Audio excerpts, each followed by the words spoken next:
Então, qual a importância de você chegar, sentar, parar, estudar sobre o seu paciente, pensar quais são os melhores pontos e utilizar na auriculoacupuntura um protocolo individualizado?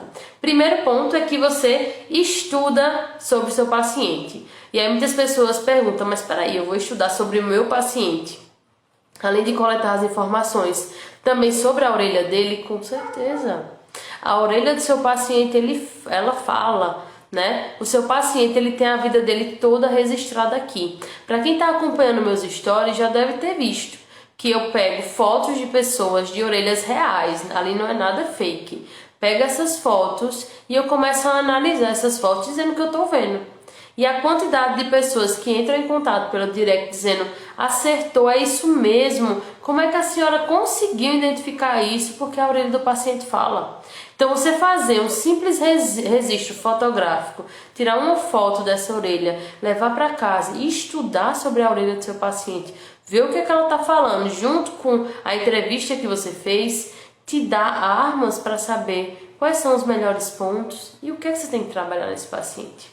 Um outro ponto que você precisa anotar aí é que você precisa entender o que seu paciente ele tem como causa e não como consequência. Eu sempre bato nessa tecla, mas muitos auriculoacupunturistas ignoram a existência disso, querem chegar e só trabalhar o ponto do sintoma, o ponto do problema do paciente. Aí ele melhora na hora, só que a longo prazo ele não está evoluindo com você. Na hora que ele retira o estímulo, seja uma semente, o que seja que você coloque stipper, ele volta a estar como ele estava antes.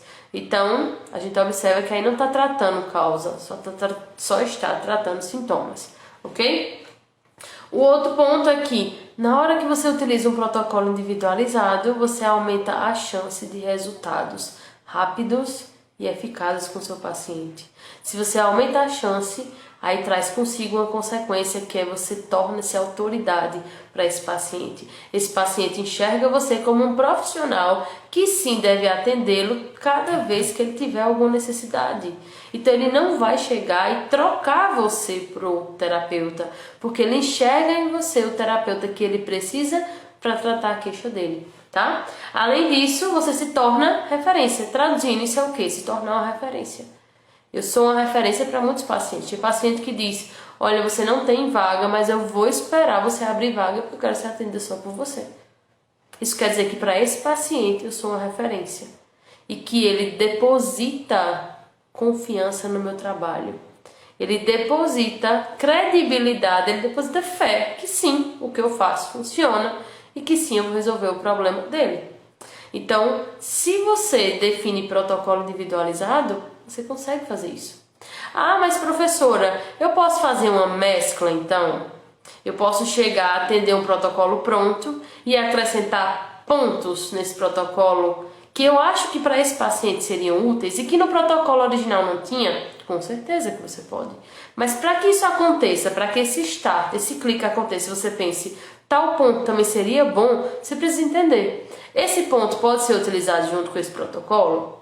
Esse ponto, para esse paciente, pode ser utilizado ou tem alguma contraindicação mediante a história que eu coletei desse paciente?